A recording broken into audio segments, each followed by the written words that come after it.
Hi යාළුවනේ ඔයාලට කොහමද? ඔන්න ඉතින් ගොඩ කාලයකට පස්සේ ආවා රසම රස රෙසිපි එකක් අරගෙන. ඉතින් මේ බ්‍රවුනි රෙසිපි එකක් තමයි අරගෙන ආවේ. ඉතින් අපි ඔයාලා මොනවද ඉස්සෙල්ලාම ඕන වෙන්නේ කියලා. ඉතින් අපි බලමු මේකට මොනවද යොදාගන්නේ කියලා. මුලින්ම බටර් ග්‍රෑම් 150ක් අරන් තියෙනවා. ඉතින් ඔයගොල්ලන්ට ඇස්ට්‍රා ගන්නත් පුළුවන්. ඊට පස්සේ සීනි ග්‍රෑම් 150යි, පාන් පිටි ග්‍රෑම් 120යි, ඩාර්ක් චොක්ලට් ග්‍රෑම් 200යි. මුලින්ම මම කරන්නේ බටර් සහ ඩාර්ක් චොක්ලට් ටික මෙන්න මේ හොඳට ඩබල් බොයිල් කරගන්න ඕන. මෙන්න මේ විදිහට හොඳට මෙල්ට් වෙනකන් හදා ගන්නවා. ඊට පස්සේ අපි වාජනයක් අරගෙන ඒකට සුදු සීනි ටික දාලා ඒකට බිත්තර 3ක් ඇඩ් කරනවා.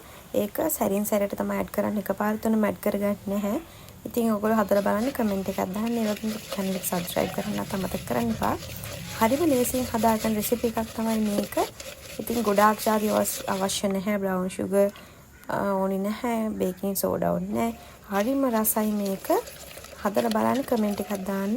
ඉතින් ඉස්සරහට ඔයාලගේ පාර්ටිස් වලට බ්‍රවුනීස් ගෙදරම හදාගන්න පුළුවන් මෙන්න මේ ක්‍රමයට හදුවොත්. ඉතින් මම මේ විදිහට තවත් බිත්තරයක් ඇඩ් කරගන්නවා. ඉතින් මෙන්න මේ විදිහට හොඳට මික්ස් කරන්න ඕන. ඊට පස්සේ අපි වැනිලා තේ හැඳි භාගයක් එකතු කරගන්නවා. මේ මිශ්‍රණයට නැවතත් කලවම් කරගන්නවා හොඳින්. ඊට පස්සේ දැන් අපි මේකට එකතු කරනවා අපි හදාගත්ත චොක්ලට් මික්ස්චර් එක. දැන් මේ විදිහට එකතු කරලා හොඳින් කලවම් කරගන්න ඕනි. මෙන්න මේ විදිහට.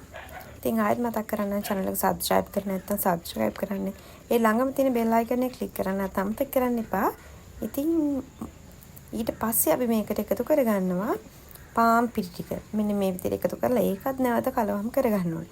මේකට බීටර් එකක් අවශ්‍ය වෙන්නේ නැහැ. අපිට අතින් හදා ගන්න පුළුවන් මෙන්න මේ විදිහට ස්පැචුලා එකකින්. ඉතින් මෙන්න මේ ගානට එනකම් mix කරගන්න ඕනේ. දැන් අපේ මිශ්‍රණය ready. දැන් අපි මේකට එකතු කරගන්නවා baking powder තේ හැඳි එකක්. නැවතත් මේ විදිහට හොඳින් කලවම් කරගෙන දැන් අපි රෙඩි කරගන්නවා මෙන්න මේ වගේ ට්‍රේ එකක්. ඒකට ඔයිල් පේපර් එකක් යොදාගෙන මෙන්න මේ විදිහට අපි අපේ මික්ස්චර් එක දාගන්නවා. දැන් ඉතින් තියෙන අපිට මේක බේක් කරන්න සෙල්සියස් අංශක 180ට විනාඩි 20ක් වගේ බේක් කරනකොට මෙන්න මේ විදිහට ලස්සනට එනවා. ඊට පස්සේ තියෙන වලට මෙන්න මේ විදිහට කට් කරගෙන ලස්සනට පිළිගන්නවා. ඉතින් මේ වගේ රස වීඩියෝ එකකින් ආයෙත් මම ගිහිල්ලා යනවා. goodbye.